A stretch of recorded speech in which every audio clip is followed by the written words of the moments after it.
IT job కోసం చూస్తున్నారా? ఐటీలో కెరియర్ బిల్డ్ చూసుకోవాలనుకుంటున్నారా? అయితే సమాధానం కోడింగ్ ట్యూటర్. అడిగినా సరే చెప్పండి. నేను ఒక చాలా డ్రాస్టిక్ ఇన్సిడెంట్ అంటే సడన్గా నేను చాలా లోస్ చూశాను నా లైఫ్లో. చాలాసార్లు చాలా లోస్ చూశాను, చాలా డిసెప్షన్ చూశాను, చాలా డ్రామాలు చూశాను, చాలా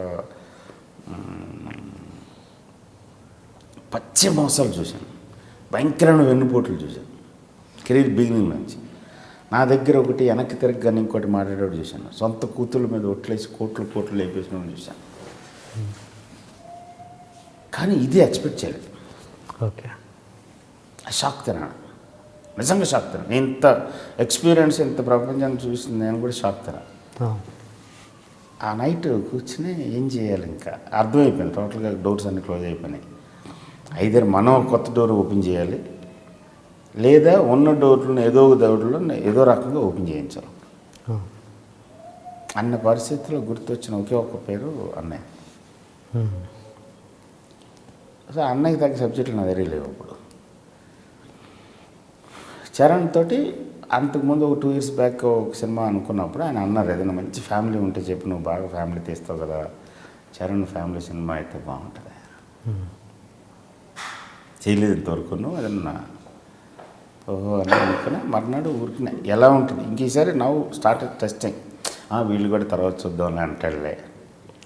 కానీ మన ప్రయత్నం ఆగకూడదు, మనం ప్రయత్నించాలి కదా. ఊరినే ఇంట్లో కూర్చుని వాడు అలాగే అంటాడులే అని అలాగే జనరలైజ్ చేస్తాం. నిన్న కలిసినోడు అదవా, రేపు కలిసినోడు ఎవడానికి మంచివాడు అవ్వచ్చు కదా.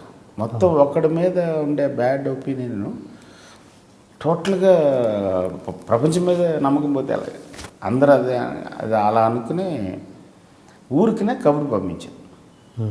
ఒకసారి మీట్ అవుదాం అంటున్నాడు చరణ్. నేను ఎక్స్పెక్ట్ చేసింది ఒక 15-20 రోజుల తర్వాత మరి తప్పదని మనం ఇంకో 2-3 సార్లు చేస్తే మర్యాదకి మీట్ అవుతాడు, ఏదోటి అయిపోతుంది ఫోన్లే అని అనుకున్నాను. హాఫ్ అన్ అవర్లో బ్యాక్ వచ్చింది కాల్. ఎప్పుడు కలుద్దాం అనుకుంటున్నారు? నేను ఫ్రీయే, నేను కాల్ ఎప్పుడైనా సరే ఓకే, నేను మళ్ళీ కనుక్కొని చెప్తాను సార్. మళ్ళీ ఒక హాఫ్ అన్ అవర్ తర్వాత అన్నపూర్ణలో షూటింగ్ జరుగుతుంది, ఇక్కడ రాగలరా అని అడుగుతున్నారు. టక్మంటే వెళ్ళాను. వెళ్తే ఎవడు అనుకుంటా షూటింగ్ జరుగుతుంది, ఫేవర్లో ఉన్నాడు. ఫేవర్లో ఉన్న దాన్ని ఏదో సాంగ్లో రెయిన్ సీక్వెన్స్. ఓకే, అంటే ఎంత ఇరిటేషన్ ఉంటుంది. కూర్చున్నాడు,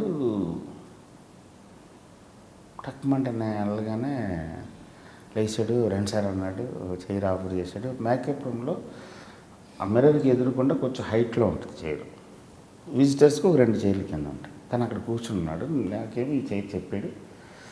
మేనేజర్ బయటికి వెళ్ళిపోయాడు. టక్కుమంటే ఆ చైర్ దిగి ఇక్కడ వచ్చి పక్కన ఈ చైర్లో కూర్చోడు. అంటే కంటిన్యూ వర్కౌట్ అవుతుంది అనమాట. ఏం సార్ అన్నాడు, కాదు ఇలా సబ్జెక్ట్ ఉంది, ఐడియా సబ్జెక్ట్గా లేదు నేను చెప్పాను, బట్ ఒక 15-20 minutes నరేష్ నవ్వుగలను ఏమేమవుతుంది, నీకు ఇంట్రెస్ట్ ఉంది అసలు ఫస్ట్ నాతో పని చేయడానికి? అదేంటి అలా అంటున్నారు అన్న. కాదు, నేను ఇప్పుడు అంత ఫోర్స్లో లేను, నువ్వు అని చెప్పేసి మొమ్మటం వద్దు నాకు, జస్ట్ రాయను, ఎప్పుడు చెప్పగలరా? నీ ఇష్టం, నాకు 20 minutes ఎప్పుడు దొరికితే అప్పుడు చెప్పగలను. మేనేజర్ని పిలిచాడు. పిలిచి మిస్ గారు కథ చెప్తా అన్నారు, ఎప్పుడు వినగలం అన్నారు. ఇప్పుడు వాడు ఇదివరకు నా దగ్గర పనిచేసాడు ప్రవీణ్ అని, అడిగి నేను తెలుసు, కానీ అక్కడ ఉన్నది ఏమో రామ్ చరణ్. మనం నెక్స్ట్ వీక్ అడిగి ఎక్కడ చెప్పాలి అర్థం కావట్లేదు. జనరల్గా అలాంటి సిచ్యువేషన్ ఏముంటుంది, అక్కడికి తప్పించేస్తే హీరోలు అలాగే మేనేజర్ల ద్వారా తప్పించుకుంటూ ఉంటారు. అవును, ఇక్కడ మీరు అంటే అదేంటి ఎల్లుండి సండే ఫ్రీ కదా మనం, మార్నింగ్ 10:30 ఆడికి అప్పుడు అర్థమైంది, బాగా సీరియస్గా ఉన్నాడు. తక్కువంటే వెళ్ళి 10:30కి వెళ్ళగానే కూర్చున్నాడు. చాలా ఎఫెక్షనేట్ పర్సన్ చరణ్ అంటే, అందుకని ఇష్టం. కూర్చుని చెప్తే మూమెంట్స్ బాగున్నాయి సార్, ఇందులో బాగుంది, మనం చేసేస్తాం, అప్పకి ఎప్పుడు చెప్తారన్న. ఏంటండి అప్పకి ఎప్పుడు చెప్తారు? నాన్న అప్ప అంటాడు. అప్ప అంటారు ఆయన.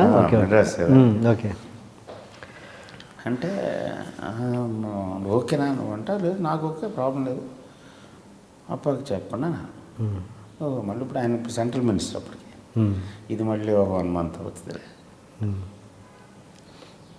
అంటే ఆల్మోస్ట్ 2 days తర్వాత ఆ మీటింగ్ సెట్ అయింది.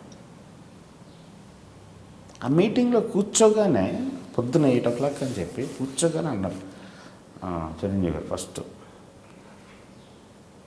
నువ్వు ఏం చెప్పావో వాడు ఏమన్నాడో నాకు తెలియదు కానీ పక్కన న్యూస్ పేపర్ ఉందన్న సరస్వతి దేవి మీద ఒట్టేసి చెప్తున్నాను నేను మనం ఈ సినిమా చేస్తున్నాం అది ఫిక్స్ అయిపో ఇప్పుడు చెప్పు కదా అని. అది నాకు ఆ ఒక్క మాట ఎంత బూస్ట్ ఇస్తుంది అలాంటి స్టైల్లో, అందుకనే అంత ఎమోషనల్ అవ్వాల్సి వచ్చింది. ఓకే ఆ టైంలో ఎవరు ఉంటుంది ఇప్పుడు మేమా ఫైటర్స్ రెగ్యులర్ సినిమాలు తీసో రెగ్యులర్ దాంట్లోకి వెళ్ళి లేకపోతే హీరోల చుట్టూ తిరిగి చేతులు కట్టుకుని ఆడు ఏం చెప్పినా మనం నవ్వి ఆడు చాలా గొప్పడు అని భజన చేసే బ్యాచ్ కాదు. పోనీ out and out tight screen place తోటి కమర్షియల్ సినిమా తీసి ఒప్పించగలిగే జోను కాదు.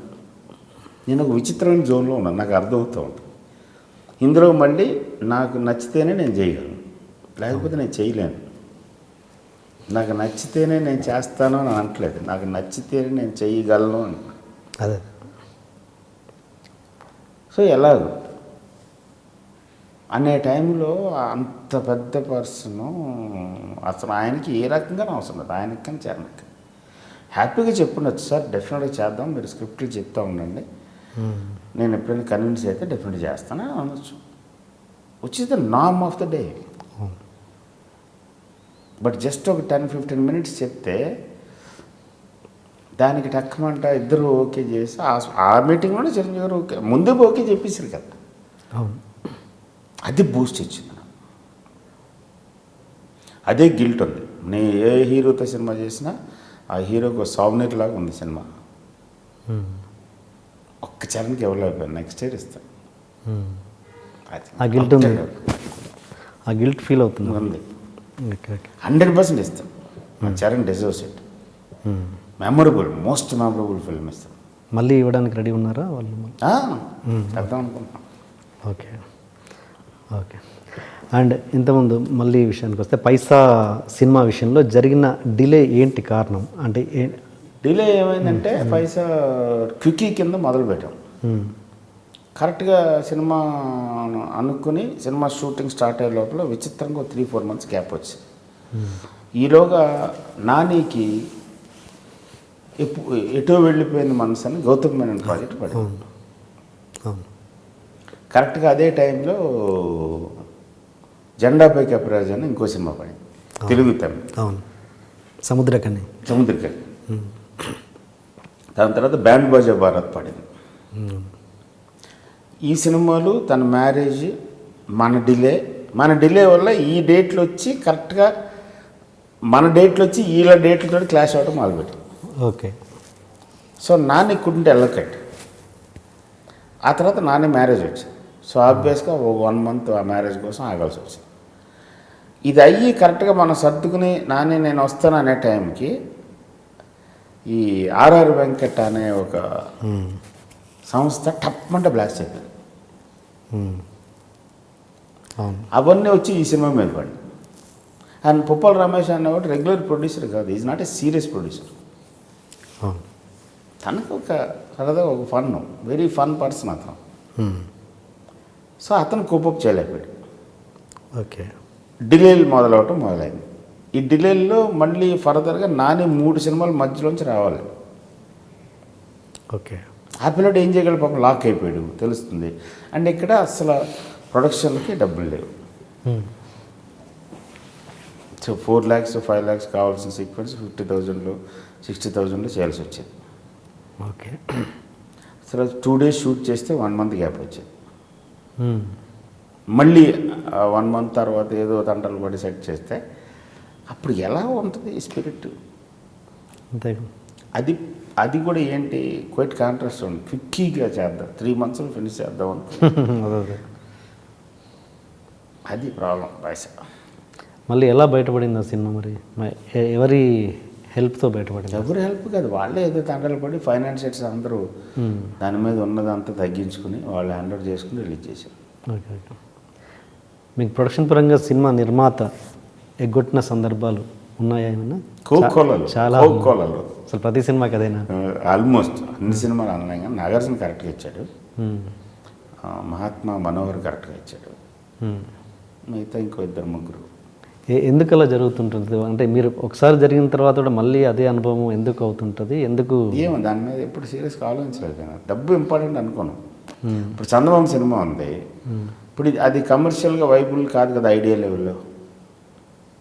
అదే అప్పుడు ఏమంటారు, ఇప్పుడు మురారి ఉంది, కథ చెప్పినప్పుడు ఈ పూజలు పునస్కారాలు ఈ గోళలతో ఏంటండి ఏదైనా ఒక యూత్ స్టోరీ అని అంటారు. సో వాళ్ళ స్టార్టింగే అలా ఉంటుంది. అదే అప్పుడు ఎలా కుదురుతుంది?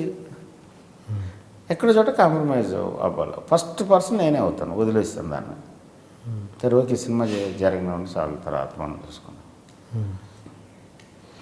అతను బెనిఫిట్ వచ్చినా సరే ఆడు మోసం చేస్తాడు. మోసం చేయడం అనేది ఆడి ప్రవృత్తి, వాడి వ్యాపకం అది. ఆడు మోసం చేస్తున్నాడు కదా అని మనం వెళ్ళి బట్టలు చింపుని ఆడితో షర్ట్ పట్టుకుంటే ఆడి స్థాయికి మనం వెళ్తాం. మురుగుంట్లో పడిపోయింది ఉంగరం, చేయి పెట్టి తీసుకుంటావా వదిలేస్తావా అది తెలుసుకోవాల్సింది. బంగారం ఉంగరం ఇంపార్టెంట్, ఉంగరం ఇంపార్టెంట్ అని అనుకుంటే మురుగుంట్లో చేయి పెట్టి తీసేసుకుని కడిగేసుకుంటాం. చిచ్చి దీని అమ్మడి గంటలో మనం ఎందుకు చేయబెట్టాలి, బంగారమే కదా పాన ఇంకోటి వెతుక్కుందాం అనుకుంటాం. ఇంకో టైప్ నీకు దాని మీద ఉండే వాల్యూ మ్యాటే ఉంటుంది. Okay okay. సో మీరు నిర్మాత ఎవరు బంగారం కాదు కాబట్టి ఏమో అది మీరు ఎలాగ దాన్ని కంపేర్ చేస్తున్నారో తెలియదు. వాడి నైజం అది. అందరూ కాదు, నేను అందరి నిర్మాతలు అంటలేదు. అంటే నేను అనేది ఏంటంటే ఒక్కసారి కేఎల్ నారాయణ గారు చాలా నెక్కచ్చిగా ఉంటాడు, ఎక్కడికక్కడ సెటప్ చేసాడు. మనోహర్ ఆల్మోస్ట్ ఫినిష్ చేశాడు. నాగార్జున చాలా సైడ్ ఫార్వర్డ్ ఉంటాడు ఆ విషయాల్లో. అసలు ఎవరితోటి నేను అనేది ఒక్కసారి అనుభవం అయినప్పుడు ఫర్దర్ సినిమాలకి మీరు జాగ్రత్తలు తీసుకోవాలి కదా. ఏం జాగ్రత్తలు అదే చెప్తున్నాను. ఫర్దర్ కూడా మళ్ళీ అలాంటి సినిమా ఏదో స్టార్ట్ చేస్తాం. అదేమో బిజినెస్ లేదంటాడు. Okay okay. ఎవరు చూస్తాడు సార్ ఇప్పుడు అంటారు. అక్కడి నుంచి మళ్ళీ స్టార్ట్ అవుతుంది. ఓకే. అంటే మీరు అసలు నేను అనేది ఏంటంటే మీరు నాకు తెలిసి సింధూరం అప్పులు ఇప్పటివరకు క్లియర్ అయిపోయినాయండి? లేదు, చాలా 5 సంవత్సరాలు సింధూరం అప్పులు క్లియర్ అవ్వగానే శ్రీ ఆంజనేయం స్టార్ట్ చేశాను. సో స్టిల్ మళ్ళీ శ్రీ ఆంజనేయం అప్పులు కూడా క్లియర్ అయిపోయినాయి. ఇప్పుడు అప్పులు లేవు.